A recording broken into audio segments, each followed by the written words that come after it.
Oke mas, mungkin saya langsung merespon tentang apakah musik sebagai alat provokasi. Gini, definisi musik apa sih mas? Itu ketika saya masuk musik, itu pertama kali yang saya cari. Definisi musik itu apa? Nanti ini berhubungan dengan hebat itu tadi. Musik itu, kalau saya mendefinisikan musik itu adalah noise yang teratur.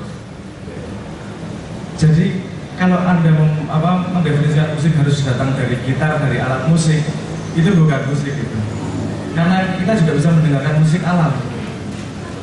Bagaimana bambu saling bergerak, gimana air bergericik. Jika kita menemukan pola di situ, menemukan keteraturan, kita akan mendengarkan musik di situ.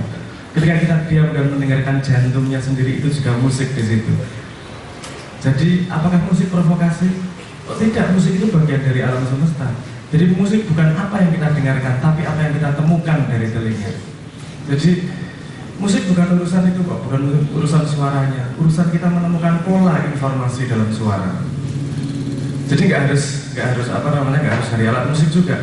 Dari orang berbicara nek anu musiknya juga enak mas. Coba kalau saya misalnya ngomong begini, tidak ada nadanya yang berubah, itu kan juga ekspresinya jadi tidak bisa luas ekspresinya.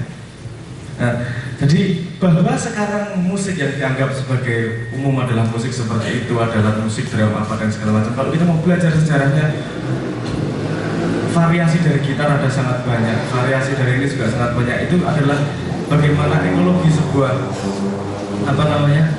peradaban, sebuah kumpulan masyarakat mengeksplorasi suara dan bunyi yang diteruskan, ditemukan polanya dan menjadi karakter itunya, daerahnya. Dan itu kemudian berkembang. Kemudian kita mengadopsi cara barat saja untuk musik. Karena musik ada diatonis, pentatonis, ada nada 12, di Jawa ada 6, ada 5, di India ada 17, di Arab ada 19, ada berapa macam juga, banyak macam-macam nada. Jadi musik tidak harus dari manusia, juga bisa dari alam.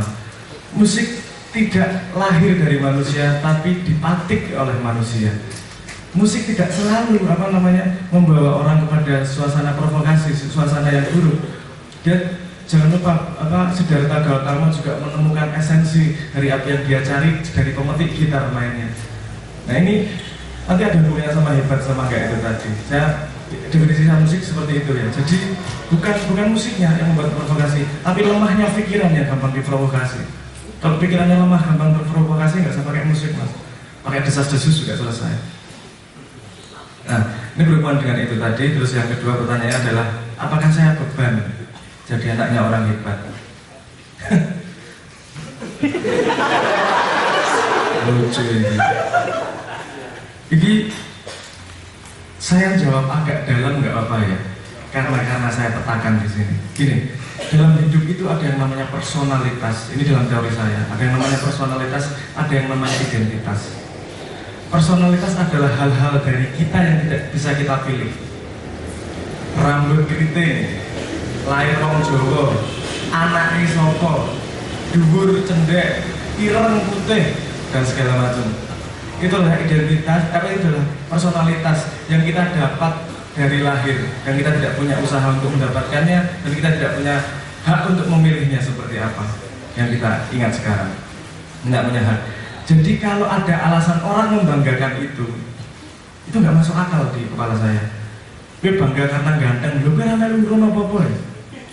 Apa yang mau banggakan di situ? Gue dijodoh urusannya. Kamu tinggi, kamu bangga. Gue anaknya Cak Nun, bangga apa nih? Ini nasihat ya. Terus rumangsanya juga enak ya dia anaknya Cak Nun. Ini jualan seminggu ya. Gelem-gelem bayar gue. Gelem-gelem bayar. Jadi terus nanti itu hubungannya sama orang hebat. Hebat itu apa sih? Bahwa dia didengarkan oleh orang banyak, dia pemimpin orang banyak. Hitler juga pemimpin orang banyak. Bahwa ketika mati dia diantar oleh orang banyak, itu orang hebat. Kanjeng Nabi cuma orang 6, lebih banyak Putin daripada Kanjeng Nabi. Nah jadi saya definisi orang hebat itu sendiri saya nggak tahu apa. Semua orang kan menemukan dirinya, dia tahu personalitasnya yang dibawa sejak lahir apa. Setelah itu dia akan menemukan identitasnya. Identitas adalah kumpulan kepercayaan dalam dirinya. Nek kowe iso ngomong bener salah, pasti ada tolak ukurnya. Sholat ki bener apa salah? Bener. Itu karena kamu percaya Islam. Jadi identitasmu adalah kepercayaan Islam. Nah, identitas adalah hal yang sepanjang dalam hidup kita kumpulkan secara sadar atau tidak sadar. Dan itu yang kadang sering digunakan oleh industri juga. Apa sebenarnya iklan terus pemutih wajah. Itu kan identitas yang dicekoki dalam kepala kita bahwa muka putih itu apik bangane muka ireng. Makanya jadi industri besar tuh. Rambut bercabang, industri gede banget tuh. Cuma urusan rambut itu kan bagaimana dia mengendarai sebuah identitas, sesuatu hal yang kita percayai tapi kita tidak sadar bahwa kita mempercayai. Dan ketika orang menemukan dirinya sendiri, dia akan lebih besar daripada identitasnya atau lebih besar dari personalitasnya. Dia serap peduli anak isopo karena bukan itu yang penting. Dia serap peduli apa sih? Kalau dia tahu bahwa identitas hanyalah baju sosial. Ketika ketemu sama orang yang prinsipnya berbeda, dia akan nunjuk-nunjuk neraka-neraka nyalah-nyalah. Karena dia tahu persis bahwa semua orang punya hak mengambil identitasnya. Jadi anak isopo itu ada hubungannya, Mas, menurut saya. Karena kenapa orang biasa menganggap itu menjadi beban? Karena itu identitas kepercayaan yang diserap dia tanpa dia sadar. Wah, bapakku hebat menurut wong, aku percaya bapakku hebat. Berarti aku dulu hebat juga bapakku. Dan itu saya pastikan gagal. Tidak ada orang yang bisa menjalani perjalanan orang lain. Sehebat-hebat anaknya Michael Jackson, sehebat-hebatnya dia pengen jadi kayak Michael Jackson, seampu-ampunya mesti Michael Jackson kawin. Karena dia bukan Michael Jackson yang asli. Seampu-ampunya kayak bapakku, itu tetap jadi yang anaknya sana. Karena itu perjalanan saya yang pengen tak lewati. Semua orang punya perjalanannya sendiri. Dan urusan hebat atau tidak itu tidak ada hubungannya sama faktanya. Hebat atau tidak itu hubungan dengan orang yang memandangnya. Oke, ini bedanya fakta sama ilmu. Fakta sama ilmu itu tidak bersambungan. Saya kasih contoh begini. Misalnya ada dua orang naik motor tabrakan, Yusuf, faktanya sama ya yang dialami dua orang itu. Tapi ilmunya bisa sangat berbeda. Sing bonceng ngomong, yang di depan ngomongnya, saya mendapat cobaan dari Tuhan. Saya minta ampun. Yang dibonceng, ini Tuhan jangan senang karo aku, ya musuhan ini. Itu fakta yang sama menghasilkan kesimpulan yang berbeda. Jadi kalau anak, nanti kalau jenengan aku ditakoni anaknya, hebatnya bapak apa? Itu disalahi apa bapak yang hebat? Ini salahi bapak yang didik anaknya.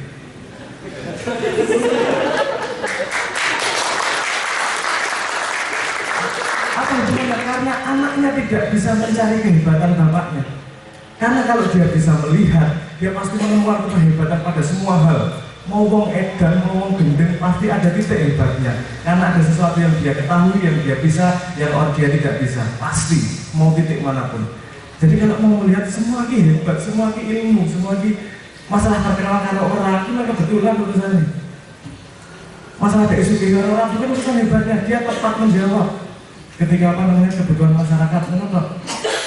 Jadi hebat itu bukan pada sosok di sananya, tapi kemampuan kita melihat kehebatan orang itu. Kalau kita sudah terbiasa, kalau kita menjadi anak terbiasa mencari kehebatan orang lain, mencari kehebatan benda-benda, mencari kehebatan alam yang ada dalam dirinya adalah mensyukuri. Karena dia terus mencari ilmu di sekitarnya dan tidak akan melihat tinggi rendah, dia akan melihat perbedaan. Tak kayak misalnya kasih contoh yang begini. Ada gajah.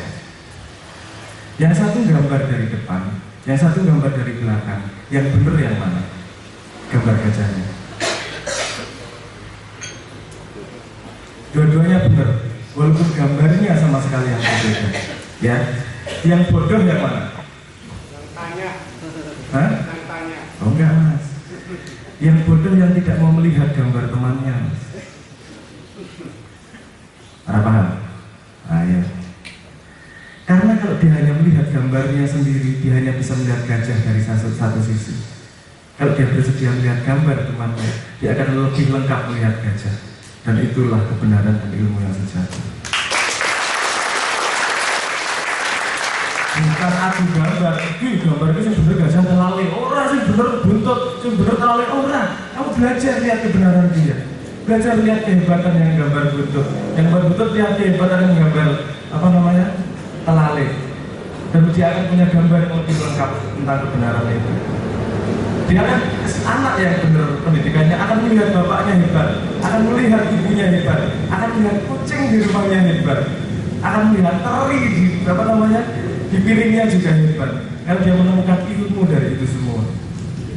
Ilmu adalah dari dirinya yang melihat, bukan dari faktanya. Karena nek fakta ini ilmunya sotok cukup 100, nek iso cukup 100